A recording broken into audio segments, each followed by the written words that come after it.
we kind of got stuck on verse 41 for 2 classes because of a little detail. Is there anybody here that would appreciate a little background on who was grandfather Bhīṣma? Or you're all pretty zoned in on who was grandfather Bhīṣma? Little background? Little background. Okay. He's called grandfather because he acted as the father of the Pandavas in the absence of their father. Their father's name was Pandu, and that's how they got the name Pandavas. And Pandu was the king because his elder brother, Pandu's elder brother, was blind. There were 3 brothers. Dhritarashtra, blind. Pandu, a little not so physically strong. I mean, his health was not the best. And then the 3rd brother was Vidura. Long story of how that happened. But there are 3 brothers in the royal family. One blind, one became the king, and the other was born of a Shudrani. It's a story of how that happened. So Pandu was the king. And his son, Yudhishthira, was born first. Although Dhritarashtra was the elder brother, if his son was born first, then his son would become king. But that's not what happened. The firstborn son was Yudhishthira, so he was to become, by law, by Vedic custom and law, the eldest son would become the king. So that was disturbing to the wife of Dhritarashtra. Dhritarashtra's wife's name was Gandhari. Gandhari. Interesting. She was from Gandhar, which is today's Kandahar, which is in Afghanistan, right? Kandahar is in Afghanistan. That's where she was from. But during that time, it wasn't what it is today. It was a Vaishnav country, and the marriage was arranged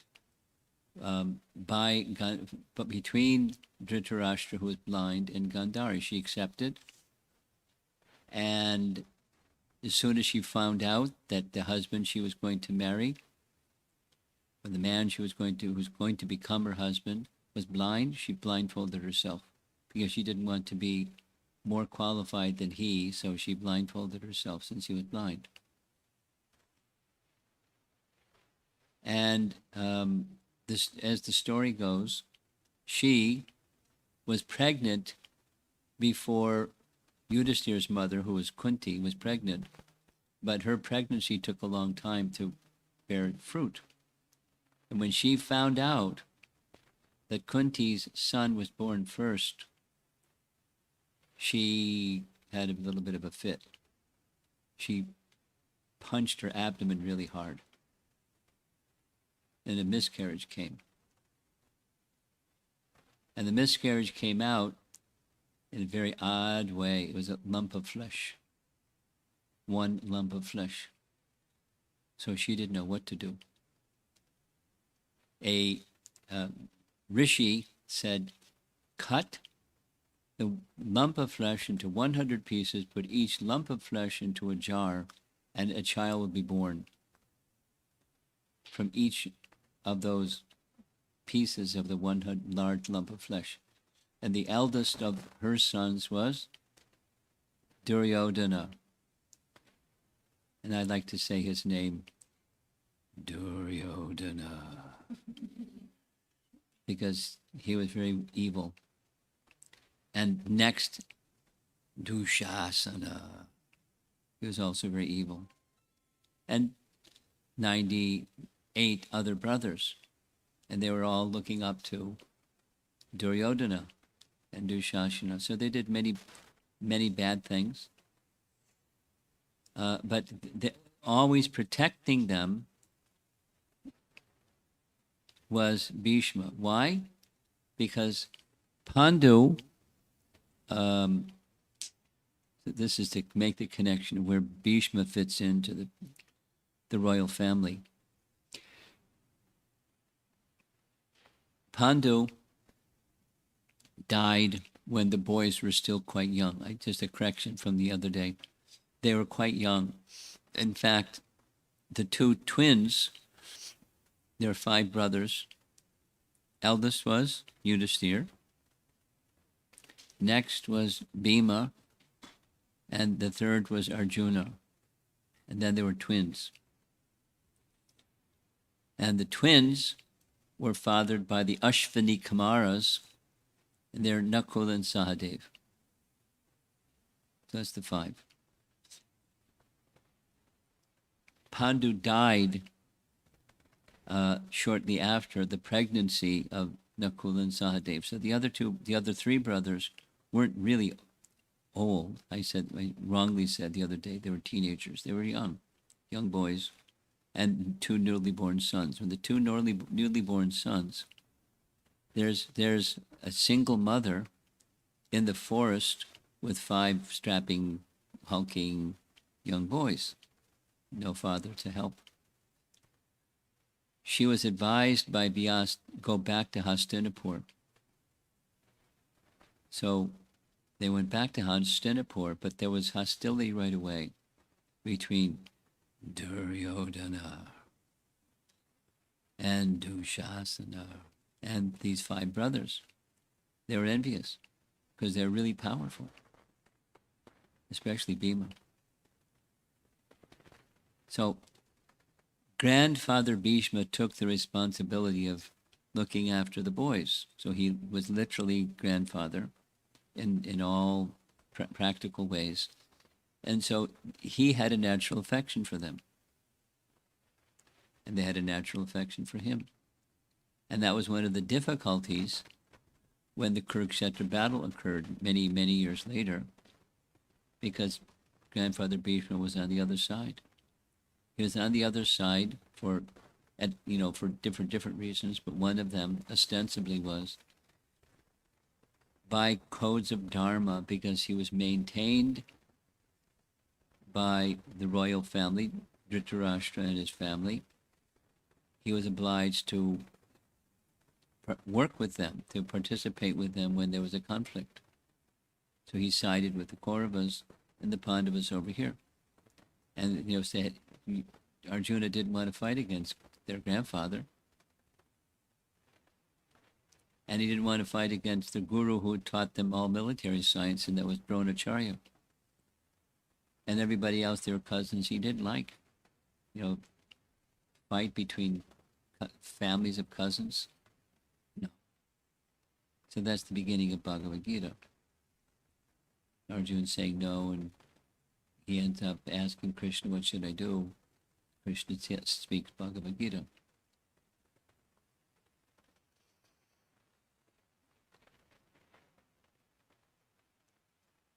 Grandfather Bhīṣma had taken a vow when he was a teenager.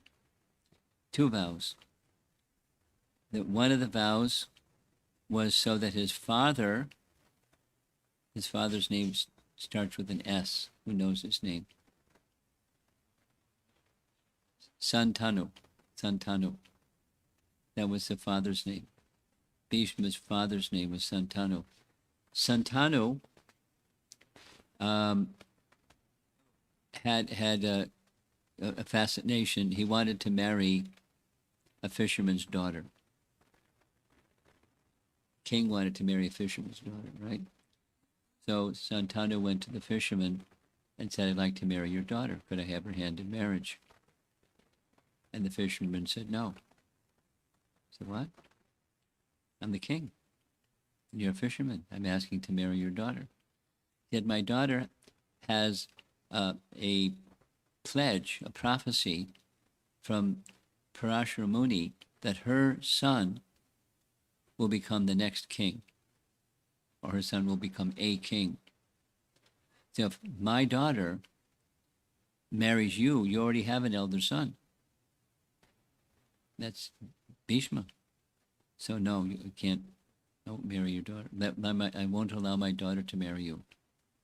So there. Poor king. He went back, love-struck. Wasn't his normal self. His very, very close associate, his son, Bhīṣma, said, "What's happening with my father?" He asked the ministers. They said the reason. So he went to the fisherman and said, "My dear fisherman, I understand that you have not allowed my father to marry your daughter because I'm the firstborn son of Santanu, so I'll take a pledge. I won't become king. And with that pledge, my word of honor, can my father marry your daughter?" He said, "No." "Why not?" "Because if you get married and have a child, then your son will become the king." So the answer is no. He said, "Okay, I'll take a second vow. I won't get married. My whole life I won't get married. And I keep my word." So the fisherman said, "Okay, my daughter can marry your father." So there was a marriage. And for the rest of his life, Bhīṣma maintained his word. He didn't get married. Great general, powerful statesman, powerful warrior, so many things. There's further detail. He was trained during his early childhood by devas and rishis that knew mystic weapons and so forth and so on. He was like a super warrior. No one could defeat him. So when the Kurukshetra battle occurred, Duryodhana came to visit his tent one evening during the fifth day or so of the battle, saying, "You're our commander in chief, and you're not fighting to your full capacity, and I know why, because you have affection for the Pandavas. So you're our leader. You got to do your job." So Bhīṣma, grandfather Bhīṣma, said, "Very well, I take your challenge. Here's 5 arrows. With these 5 arrows, tomorrow I'll kill the 5 Pandavas." Duryodhana said, "Let me hold those arrows for you. When I come to receive you in the morning, I'll give you the arrows." And Duryodhana was really happy. He had a big celebration with his buddies. But Krishna also knew, because he's omniscient, he knew about this exchange. So Krishna went to Arjuna and said, "Arjuna, you remember long ago you saved his life? You saved Duryodhana's life. Duryodhana was in a battle, a life and death battle with a Gandharva, and he was being defeated. Arjuna, remember that? You came along and you protected him. You drove the Gandharva away. You saved his life." And Duryodhana said, "You can take any benediction you want. You saved my life." Remember that, Arjuna? You said, "No, I don't need anything, maybe later." Now's the time. You go and ask Duryodhana. You remember that promise? I want those 5 arrows. So Duryodhana gave him the 5 arrows. The next morning, Grandfather Bhīṣma asked, "Where's those arrows?" He said, "Oh, Arjuna came to my tent last night and he asked me for those 5 arrows." And Bhīṣma could then understand that was Krishna. Krishna made me, who never breaks my promise, break my promise.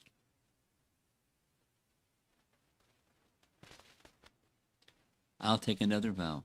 Before the end of the day, I will kill Arjuna unless Krishna breaks his promise. Because Krishna made a promise, he won't fight. Krishna broke his promise.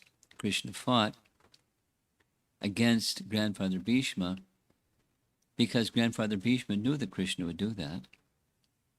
he wanted to show the nature of Krishna, that he'll break his own word in favor of something that's even more important to him.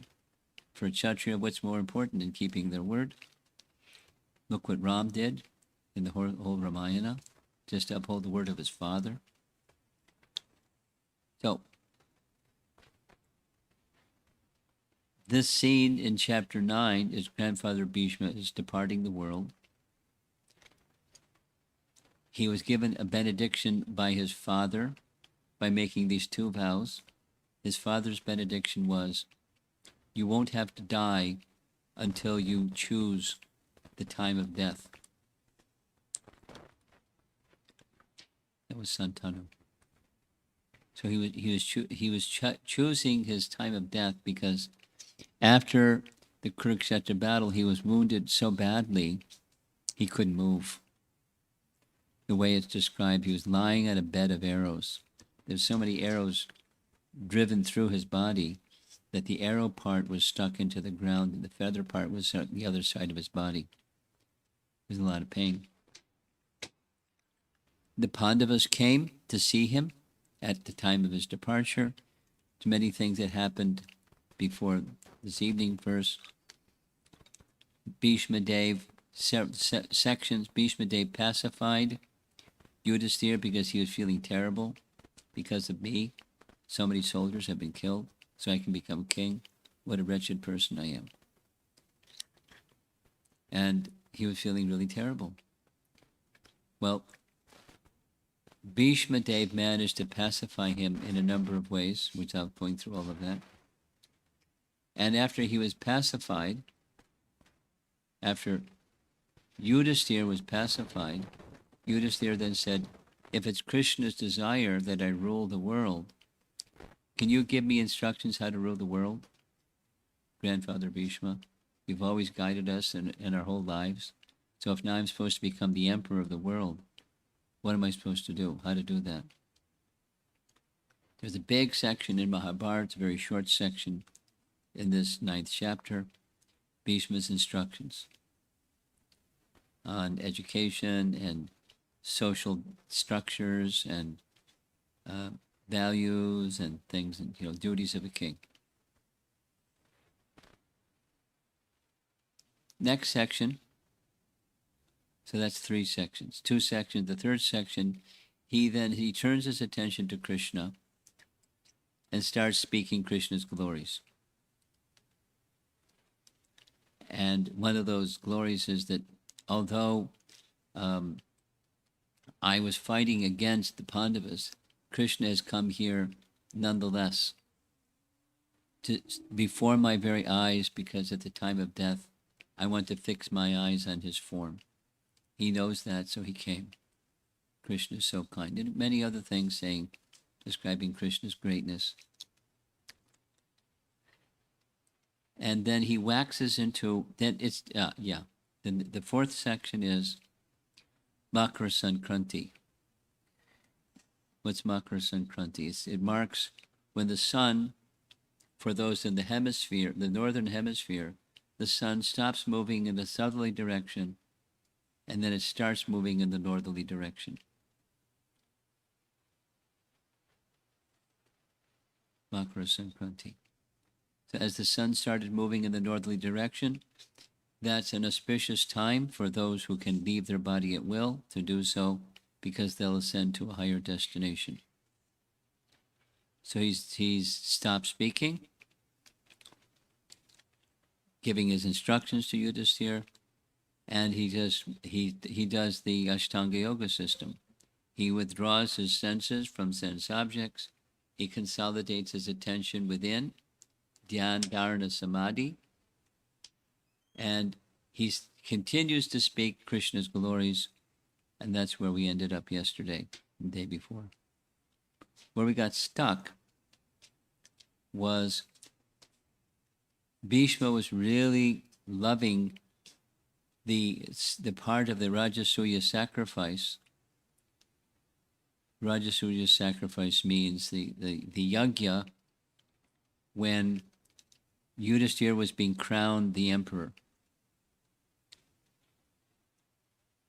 And when that event took place, it was Yudhishthira's idea that he wanted everyone to assemble, all the learned, exalted personalities, to acknowledge that Krishna is the topmost person in the universe.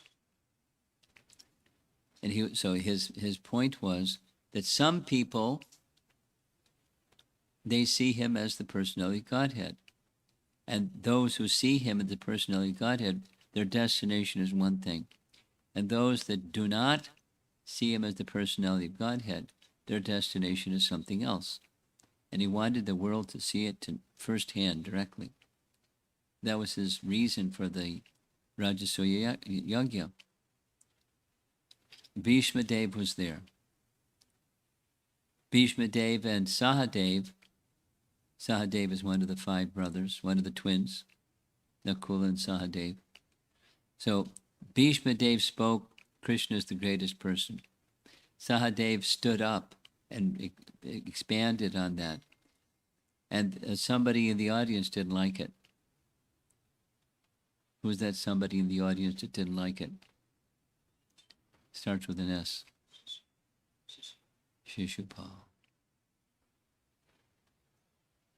So there's this long, drawn-out thing, back and forth between Shishupal vilifying grandfather Bhishma, Shishupal vilifying Krishna, back and forth, back and forth, back and forth. And we had this discussion yesterday, and we did a little research, and here's the result of our research. You know, those of you that know the story, Shishupal blasphemed Krishna 100 times before Krishna finished him. So what was the story behind that? That was our question. There was some ideas, this and that. Here's the story from Mahabharata. When Shishupal started mouthing and vilifying it, him, Bhishma, and worse, Krishna, Bhishma began to narrate the Chedi monarch's history. He was the king of Chedi kingdom. Shishupal had a mother and a father, like every one of us. And the mother of Shishupal was one of Kunti's sisters. I'm going to go slowly. Shishupal was Krishna's cousin. Shishupal was Krishna's cousin. How? Because Shishupal's mother and Krishna's father were brother and sister. Arjuna's mother was Shishupal's mother's sister. Shishupal's mother was Kunti's sister. So they're also cousins. It's like it's family, first cousins.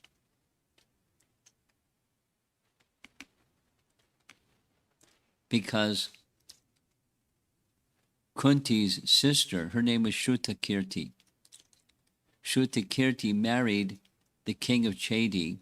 His name was Damagosh. So Shishupal became the next king. But when Shishupal was born, it was really odd. He was born with 4 arms and 3 eyes. Weird. As soon as he took birth, he screamed. Why did he scream? Because when he was born, there was also mentioned that not so long before he was born, Krishna was born. Krishna was a little older, almost the same age, a little older. And they were just talking about the newborn child of Vasudeva and Devaki. And hearing Krishna's name, he screamed. He didn't just cry. Some children cry, and some children scream. And his was a blood-curdling scream. And he didn't just scream a little bit. It said he screamed all day. They brought doctors. What's wrong with him? And then the next day, and then for weeks,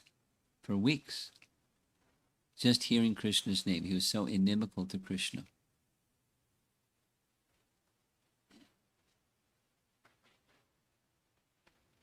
An invisible voice from the heavens prophesied that he would grow up powerful and fearless, but that one day he would be killed by a great hero. So Shishupal's mother heard this shortly after his birth. When Shishupal's mother had asked the voice who that hero would be, the voice replied that the child's 2 extra arms and the third eye would disappear when he was placed on the lap of the person who would one day kill him. Some time passed. Shishupal on Krishna's lap. His 2 arms disappeared and his third eye disappeared. Poor mother. Shrutakirti became horrified when she realized that her nephew, or Shishupal's cousin, would kill him. So she begged Krishna, please grant me a boon, O Krishna. Pardon my son for the offenses he may commit against you. I desire his welfare and long life. Krishna replied, O blessed lady, even when Shishupal deserves to be killed, I will forgive him. Indeed, I shall tolerate 100 offenses from him, and then no more. So during this Rajasuya sacrifice, Shishupal had blasphemed Krishna 100 times, and Krishna finished him. And Shishupal achieved liberation. The soul within the body of Shishupal left his body like a bright light, hovered in the air for some time, and then merged into Krishna's body. So the verse that we spent some time with the last 2 days was Prabhupada making the comment from the verse. Bhīṣmadeva was remembering that wonderful event, the Rajasuya sacrifice, where Krishna was honored by everybody except Shishupal. He said that was much to his liking. And then Prabhupada made this unusual statement that the Rajasuya Yajna that Bhishma is referring to took place after the Kurukshetra battle, when it didn't. It took place before the Kurukshetra battle. So we had like some, how did that work? And we had some discussion. So how that works is, keeping it simple, because I spent about 3 hours just researching, like, how did it work? Here's a 2-minute answer. The Rajasuya Yajna that is well known was long before the Kurukshetra battle. Bhishma was there. Shishupal was there for at least a while. Duryodhana was also there. But at the end of the Kurukshetra battle, there's no Rajasuya Yajna where Bhishma was present, because he's on the bed of arrows. And Duryodhana is already dead. So what is that? Was there a second Rajasuya Yajna? And the answer is possibly, because what's a Rajasuya Yajna? It's not found anywhere that I could find, or any other scholars that are very well read. They're not aware of any second Rajasuya Yajna. But it does make sense. Rajasuya Yajna was to install him as king in Indraprastha, and after the Kurukshetra battle, he's gone. Duryodhana and the whole army, everybody, gone. So if there was or wasn't, we don't know. Possible. That's what we were spending some time discussing. And there was a point that was made by one of the scholars that I consulted, and it's true. The scripture, particularly the Puranas and our acharyas, both don't place so much emphasis on chronology. Sometimes the chronology is not in sequence. And sometimes more than one event is narrated at the same time with another event. There's no differentiation being made. It happens. So this could be one of those things. And now we're ready for verse 42. All that was a background and grandfather Bhīṣma. He's about to part. This is the last sentence that he speaks before he departs. Text 42. Now I can meditate with full concentration upon that one Lord Sri Krishna, now present before me, because now I have transcended the misconceptions of duality in regard to his presence in everyone's heart, even in the hearts of the mental speculators. He is in everyone's heart. The sun may be perceived differently, but the sun is one. That's his last verse. And here's Prabhupada's purport. Lord Sri Krishna is the one absolute Supreme Personality of Godhead, but he has expanded himself into multiplenary portions. One word, multiplenary. Plenary means complete, and multiplenary means he has expanded himself in many forms that are as powerful as he is.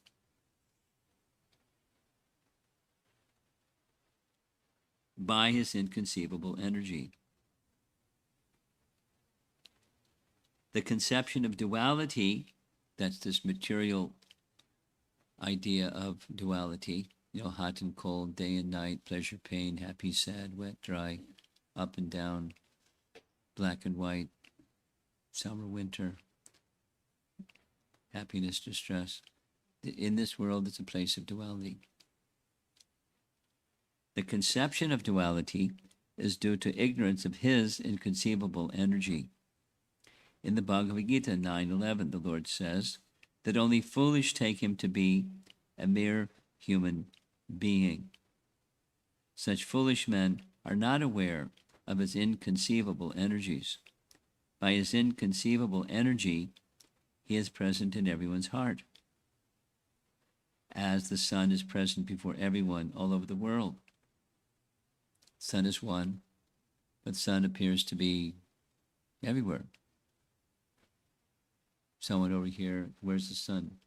Shining on my head. Over there, shining on my head. One sun, appearing variously, although one entity. So Supreme Lord, by his expansion in the heart of every living being, he's one Supreme, is the same Supreme that's in all of our hearts. In that way, he's all-knowing of everything. The Paramatma feature of the Lord is an expansion of his plenary portions. He expands himself as Paramatma in everyone's heart by his inconceivable energy, and he also expands himself as the glowing effulgence of the Brahmajyoti by expansion of his personal glow.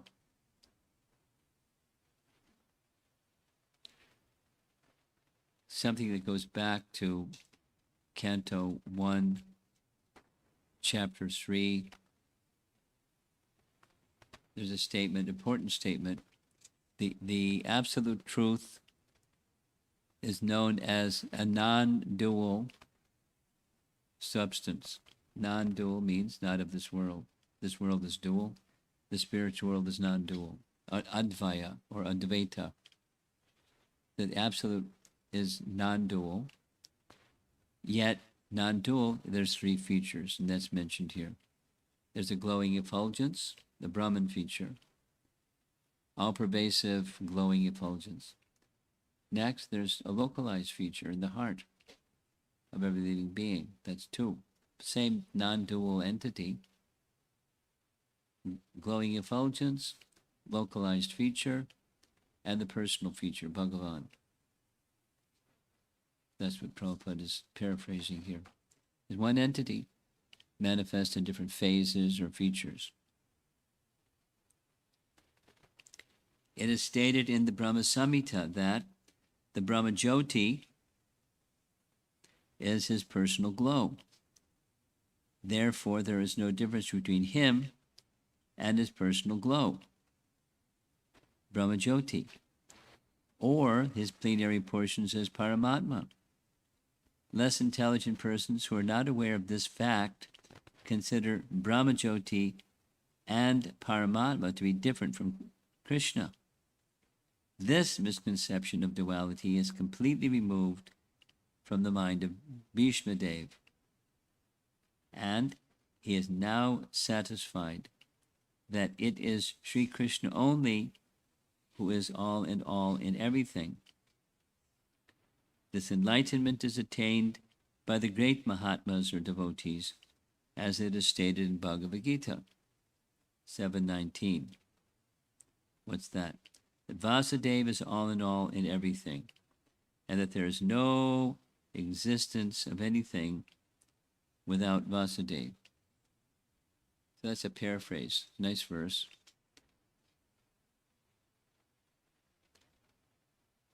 Bahunam jamanam ante. Ante means at the end, after many bahu janmas, after many births. Jnanavan mam prapadyate. The prapadyate means they surrender unto me alone. Why?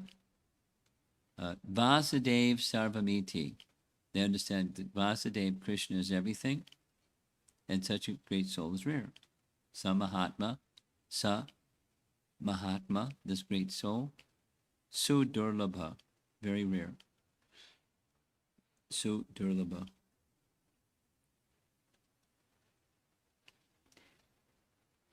Vasudeva, or Lord Sri Krishna, is the original Supreme Person, and now confirmed by Bhīṣma, a Mahajan, and therefore both the neophyte and the pure devotees must try to follow in his footsteps.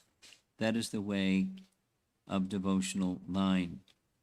Now there's one more paragraph. I hope it's clear what's being said here. Prabhupada is gathering references from Bhagavad Gita to just support and confirm and restate what Bhīṣmadeva is saying in this final verse before he departs. And his departure is pretty fantastic.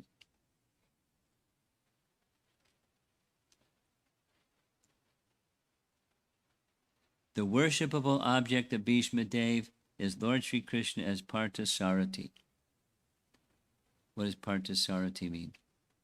Partha means the son of his mother. Kunti was his mother's, but Pritha is another name. Pritha was the name given by her mother and father. Pritha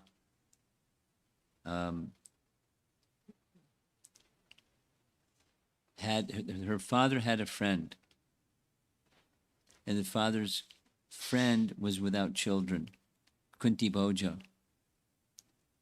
He was the king of that dynasty. So the Kunti Bhoja asked his friend, may I have one of your daughters, and I can raise her as my child, like an adopted child? So he agreed. So Pritha then also became known as Kunti, the son of Kunti Bhoja, or the daughter of Kunti Bhoja. So Partha, sometimes Arjuna is referred to as Partha. That's the son of Pritha. So Partha, Sarati, Krishna became the Sarati, or the chariot driver of Arjuna. That's what Partha Sarati means. And Bhīṣma really liked that feature of Krishna. Why did he like? Krishna's taking the subordinate role to his devotee. And what's a chariot driver? It's like a chauffeur. An Uber driver, or a taxi driver, or a chauffeur. It's not, an exalted role. There may be intimacy between the chauffeur and a big man, but he's the chauffeur, and there's the big man. So Arjuna was the big man, and Krishna was a chauffeur. And Bhīṣmadeva liked that. It's said earlier in this chapter Bhīṣmadeva saw that. Arjuna didn't see it because Arjuna was looking at Krishna's back. And Bhīṣmadeva was looking at Krishna's front because he was looking at Arjuna. But to see Arjuna, he had to see the chariot driver of Arjuna. So that was a form that he had particular loving affection for, Krishna taking the subordinate role to his own devotee.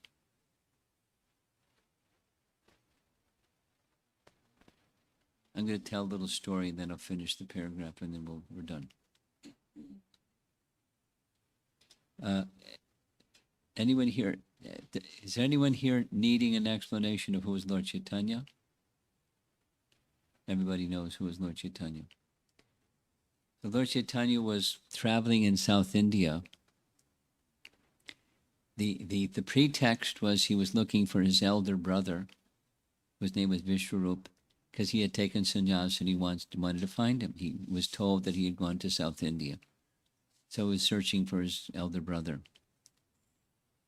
His elder brother had already departed this world, but he wanted to go anyways to give the message of devotion all over South India and the chanting of the holy name. So when he reached Sri Rangam in South India, it was the beginning of the rainy season. The chief priest of Sri Rangam invited Lord Chaitanya to stay in his home. He accepted the invitation, and for 4 months he stayed with Venkatabhatta. And in the course of staying with Venkatabhatta, he came to know his son, who was then 6 years old, named Gopal Bhatta. Later, that same Gopal Bhatta became one of the celebrated 6 Goswamis of Vrindavan, Gopal Bhatta Goswami. While he was in Sri Rangam, he would go every day to see the deity of Ranganath. And when he was passing by, he saw one Brahmin who was sitting there reading Bhagavad Gita and crying. So he went over to the Brahmin and asked him, "My dear Brahmin, please tell me why you're crying." The Brahmin thought he was teasing him because many people would tease him, that he wasn't able to read very well. He was illiterate. And they would tease, "Oh, Brahmin, what are you reading over there?" Because they knew he was illiterate. They would tease him. So he said, "You're a young sannyasi, you shouldn't tease like this, it's not nice." He said, "I'm not teasing, I want to know. How is your studying?" He said, "I'm illiterate. My spiritual master gave me an order to read Bhagavad Gita 18 chapters every day. And although I can't read, I try to follow his order. That's what I'm doing." So Lord Chaitanya said, "If you're illiterate, why are you crying? If you can't read, you're reading Bhagavad Gita, why are you crying?" He said, "Although I can't read, my mind is going to Krishna." There's a picture on the cover of the book with Krishna driving the chariot of Arjuna. And when I think of the love that Krishna had for Arjuna, that he would take a subordinate position to his devotee, I start to cry. And then Lord Chaitanya said, "You're the true scholar of Bhagavad Gita." So that was Krishna as the chariot driver of Arjuna was the favorite form or feature of Krishna, that he takes a subordinate role to his devotee. That was that reference, Parthasarati.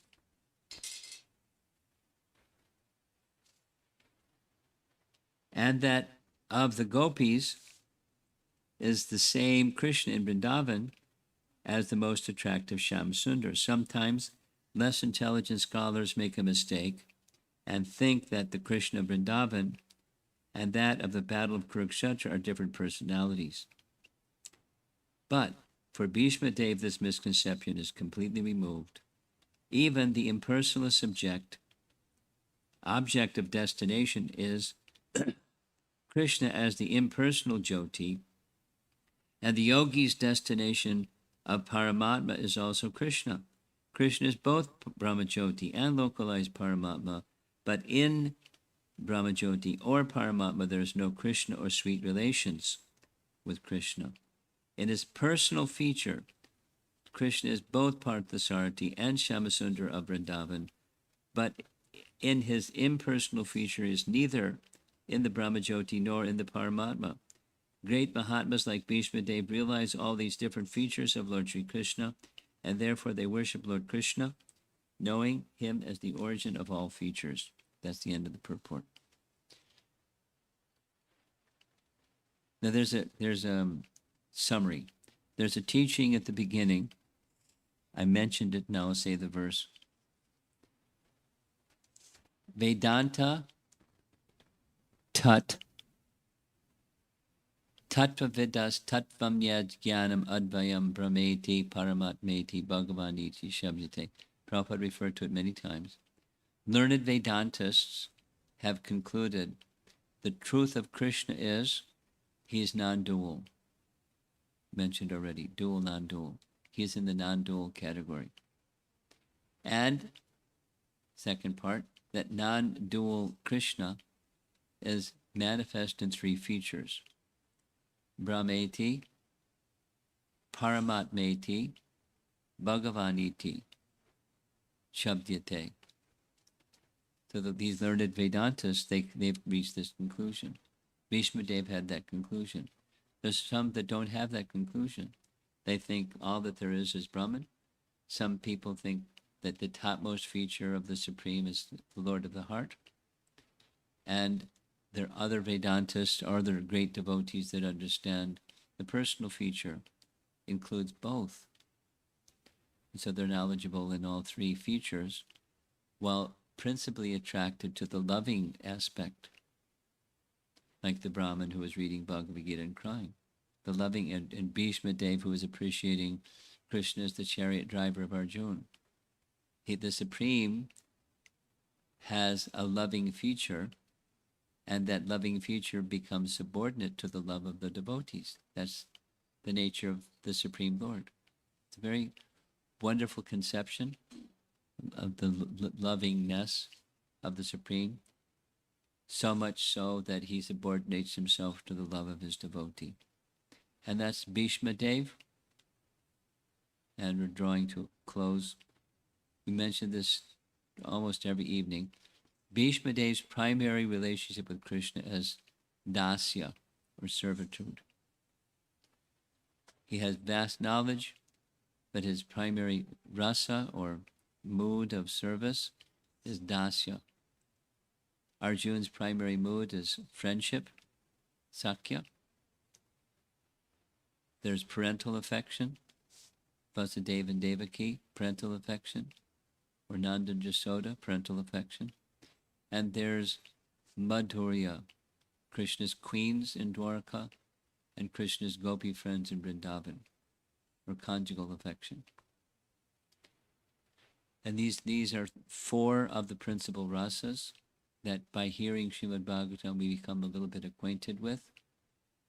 And more than acquainted with, hearing of these activities has the effect of stimulating that type of love within us. It's a nice Sanskrit term, udipan, stimulations of ecstatic love. And that's what happens just by doing what we're doing, just hearing Srimad Bhagavatam. The natural loving propensity is stirred and animated, activated. And that when that loving attraction becomes stirred, the attraction for other things diminishes. We still move about the world and do stuff, but not with the same idea of this is an opportunity for sense enjoyment. Without that covering, we move about the world thinking, let me perform my duty to Krishna, and always keep my mind absorbed in him. Exactly what Krishna says in Bhagavad Gita. Mam anusmara yudyacha. Always think of me, anusmara, mam anusmara, and engage in your prescribed duties. You work within this world in various ways. And that's the prescribed duty part. And then there's what the mind does part, absorbed in thought of Krishna. Hearing Bhagavatam helps us achieve both in a very natural, very sublime way. So that's our discussion from Bhīṣmadeva's story. And starting tomorrow, he's going to stop speaking and he's closing up shop. He's going to depart.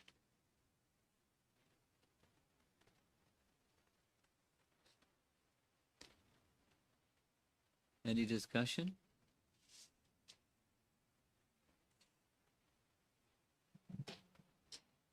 I came across, while there was a pause, I came across another section in this same, connected with Rajasuya Yagya. After the Rajasuya Yagya was over, the funeral for Shishupal was performed. Yudhisthira gave abundant charity to everyone who was present. And Duryodhana observed how much charity he was giving, and he was envious. And then Krishna stayed for some more time in Indraprastha. While he was there, Draupadi was serving him. I'm going to read. During his stay in Indraprastha, Krishna was personally served by Draupadi, and he developed much affection for the Pandava queen. One day, when she had served him some fruits, he began paring them with a knife. Suddenly the knife slipped and he nicked his finger. Blood flowed from the cut, and seeing this, Draupadi immediately tore a piece from her fine sari and handed it to him to bandage his finger. Taking the cloth, Krishna smiled and said, "O gentle lady, I will surely repay this gift of your sari." Draupadi looked down modestly and thanked Krishna, who wrapped his finger with a strip of silk. He then stood up and left the room.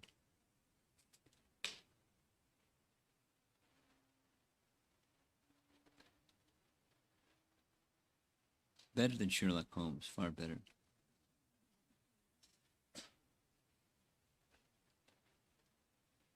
Or Shakespeare or Harry Potter is far better.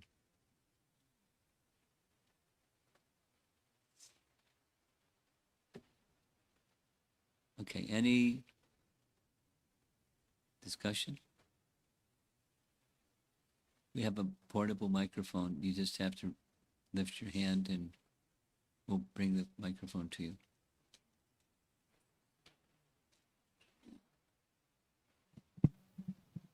Hare Krishna, Guru Maharaj. I have a comment, Guru Maharaj. Like, Duryodhana has given a boon to Arjuna. Like, he saved his life, right? So when Krishna asked Arjuna to go and collect the 5 arrows, during that time the war is going on. I was wondering how come Duryodhana welcomed Arjuna, and then he even reciprocated that. For that incident he reciprocated and gave the arrows. This incident make me think Duryodhana is a good person actually. Even though the fight is going on, the opponent person is coming, he has given a warm welcome. I don't know, he has given a warm welcome, but he reciprocated to whatever he asked for.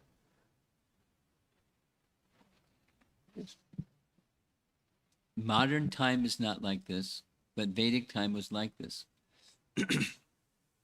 It's said again and again. For example, when the fight with Jarasandha took place, in the evening, as soon as the sun set, that marked the end of the battle. And then the two opposing parties would associate with one another as if friends. Now that's Vedic culture. It's not modern culture, not modern warfare. Modern warfare, I mean, the warfare during Ramayana took place even at night because the war was with Rakshasas. But with cultured people, that's not how war would take place. war would take place during the daytime from the rising of the sun to the setting of the sun. And then in the evening time, they would get together as if they were friends. That was the culture. Cultured people would act like that. Now, why was he observing culture? It's the same way that why did Jarasandha give charity to Brahmanas? He gave charity to Brahmanas because he was calculating.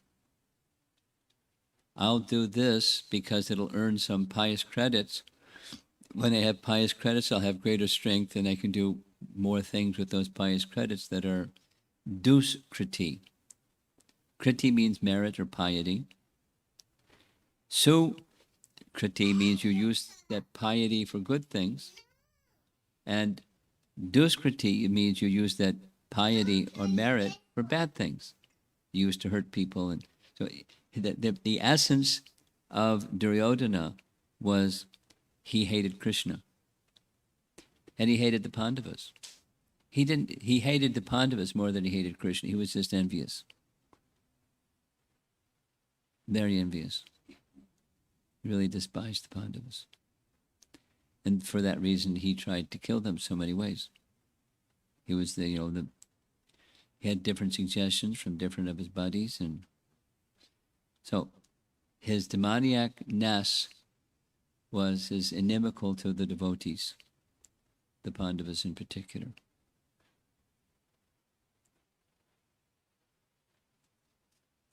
Although strength came to him from observing principles of piety. He just misused that merit that would come from the piety for bad things. It's a different culture.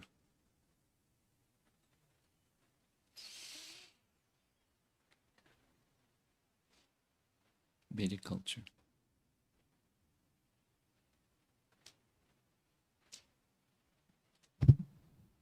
Hare Krishna Guru Maharaj. So today you have been specifying some details from Mahabharata. So I have a question regarding that scripture itself. Like, I hardly see Prabhupada mentioned, just like Srimad Bhagavatam, how much he focused on Srimad Bhagavatam and Bhagavad Gita. I don't know if I see anywhere Prabhupada said Mahabharata is also one of the literature that everyone should read. Something along those lines. So do you recommend that reading Mahabharata is also a good way to go? I recommend what Prabhupada recommends. Within the Mahabharata is the jewel. And the jewel is right in the center. And that's Bhagavad Gita. So that's the jewel. So focus on the jewel. And by understanding Bhagavad Gita, then everything you need to know is there.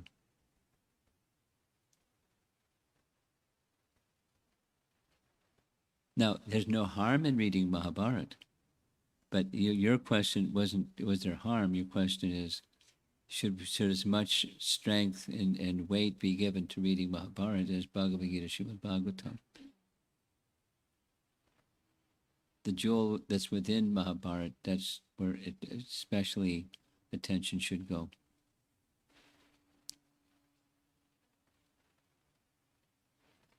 And Srimad Bhagavatam is the graduate study of Bhagavad Gita. So these two.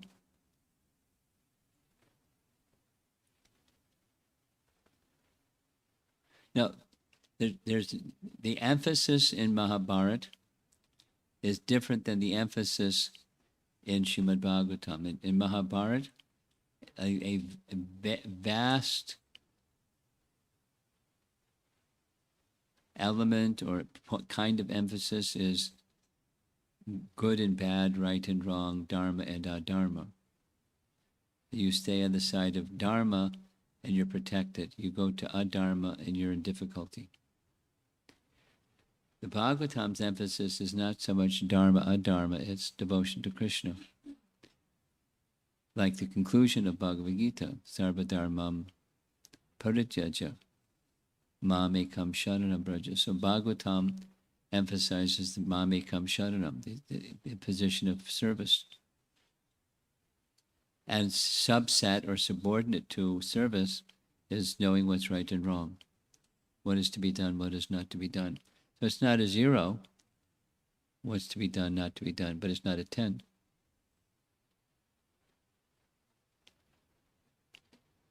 It's a Vedic literature, and we should honor it. It doesn't carry the same weight.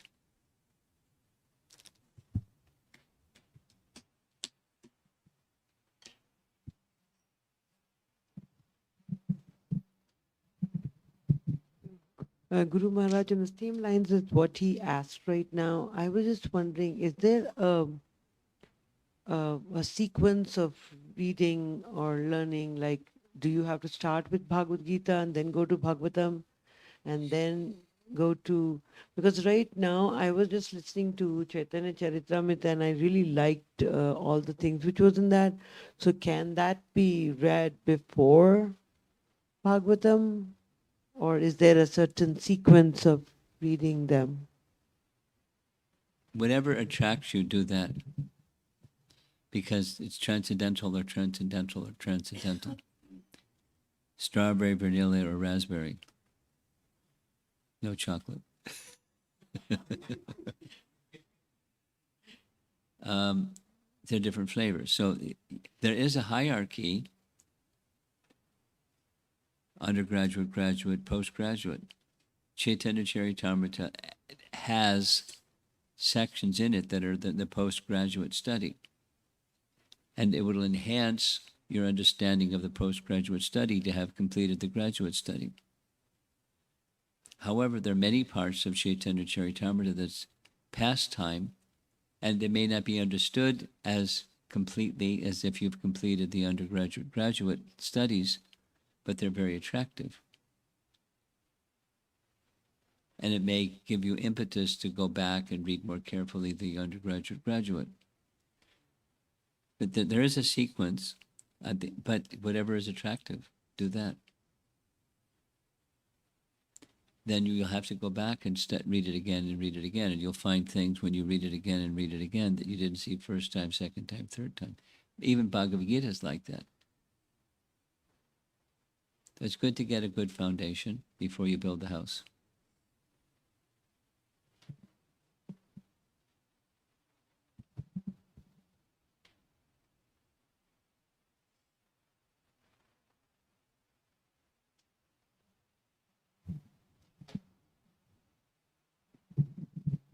Hare Krishna, Guru Maharaj.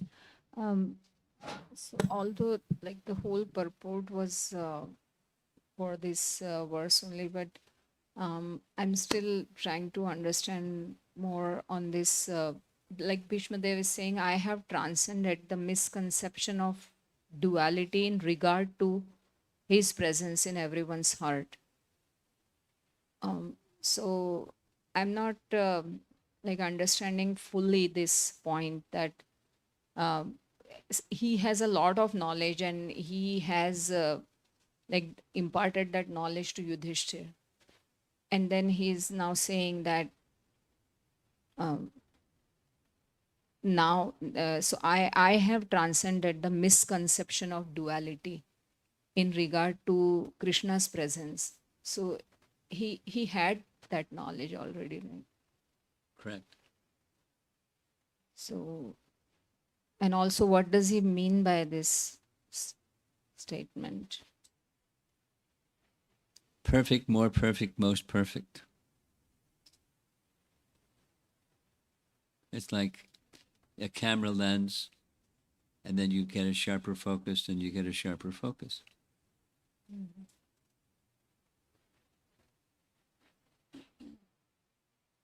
Being in Krishna's presence has strengthened, heightened, enhanced his realization of something that he already had realization of. Sometimes, Guru Maharaj, like when we also ask questions and we find ourselves just repeating same questions sometimes, but I've noticed. Is there... I've commented also. Yes. So Is that It's okay. It's okay. So just continue. As clarification comes, purification will come, or as purification comes, clarity will be enriched. So the inquisitive self may not have full clarity yet, so continue to ask, even though there's, theme-like or in principle somewhat similar. The purification, gradual clarity will come. Further clarity will come. thank you.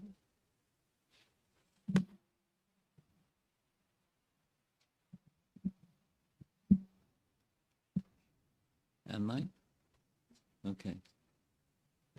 Hare Krishna. This question is from Neeraj Bhatnagar Prabhu, and he's saying, I have heard Shyam Sundar Krishna never leaves Vrindavan. Uh-huh. The one who went with Akrura was Vasudeva Krishna. Very good. How do we understand Prabhupada saying in this purport that they are the same? Because they're expansions. One is the expansion of the other, and therefore the same. There's differences and there's sameness. At simultaneous oneness and difference. That's how we understand.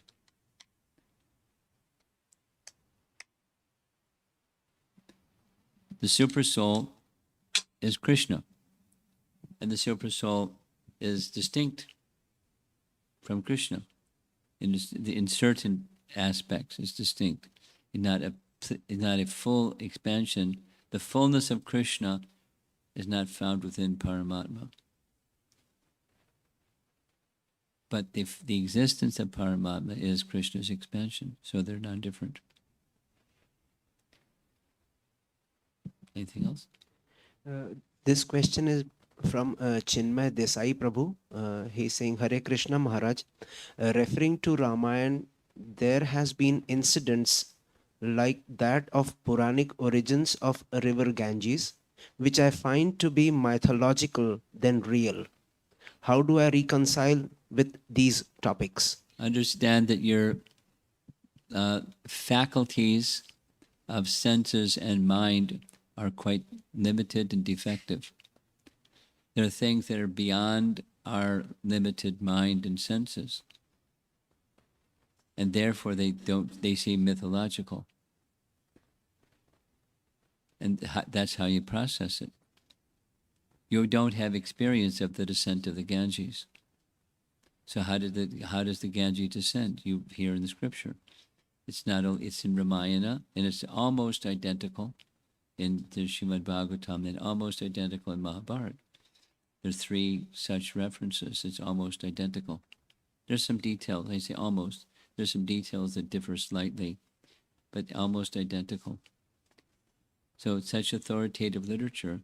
Who is a better source, Valmiki or your mind? Or Krishna and Vyasadeva or your mind? If it's bouncing from your mind, it doesn't say that the information is wrong. The mind doesn't have the capacity to grasp it at present. So then what to do? You continue hearing from the right source. Purification will come.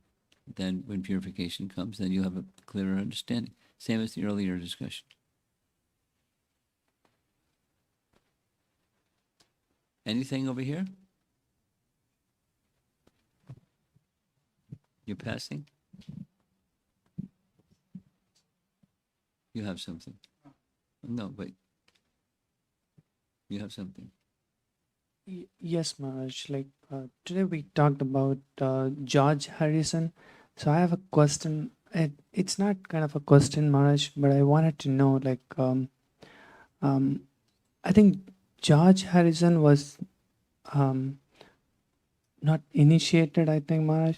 I wanted to know his affection for Prabhupada, how he has contributed to our mission.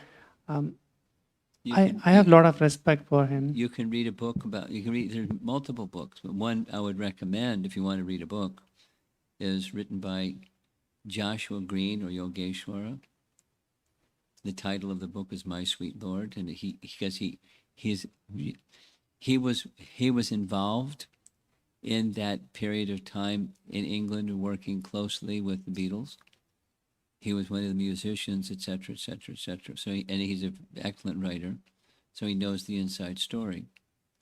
Another is Sham Sundar, who was the one that actually made the friendship initially. But what you want to know what his relationship was? He had full faith in Prabhupada, and at one point he asked Prabhupada, "Should I become your initiated disciple?" Prabhupada said, "Better that you continue what you're doing. You can help influence people on the bhakti path better." So he didn't give him formal initiation, but he had all faith in Prabhupada and faith in the Hare Krishna mantra. Many times he visited in Mayapur and spent time with Prabhupada, etc., etc. He had great affection, but he was not a formally initiated disciple. He was Bhakta George through and through. There's a history after Prabhupada's departure. There's a history of in his place where he lived, there was a burglar that broke in, and his wife heard the burglar. So George went to the balcony of the stairway and ordered the burglar to get out. And the burglar was defiant. So George came down the stairs bravely, chanting Hare Krishna at the top of his lungs. And the burglar stabbed George, but he ended up fleeing. And later there was a trial. The burglar was caught, and George confirmed in court what had happened. He was calling Krishna's name at the top of his lungs. And that frightened the burglar. He didn't know how to handle that. And that protected him. That was the place of shelter. When there's danger, where does your attention go? The place of shelter. And the holy name was the place of shelter for George. It was genuine. It wasn't cosmetic. It was very genuine. That's his heart. But you can get more details reading these two books. Sham Sundar, Chasing Rhinos with the Swami. Yeah. And My Sweet Lord, the biography about him. Anyone back here? Anything? No. Okay. You have something? Here, in the host Mataji's son is also a musician here. You a musician? Okay. My Sweet Lord. You probably enjoy reading it. He's a good writer. He's a really good writer. It's like, really good writer. Okay. Well, thank you so much for inviting us and hearing stories about Grandfather Bhīṣma, and tomorrow off he goes to Vaikuntha.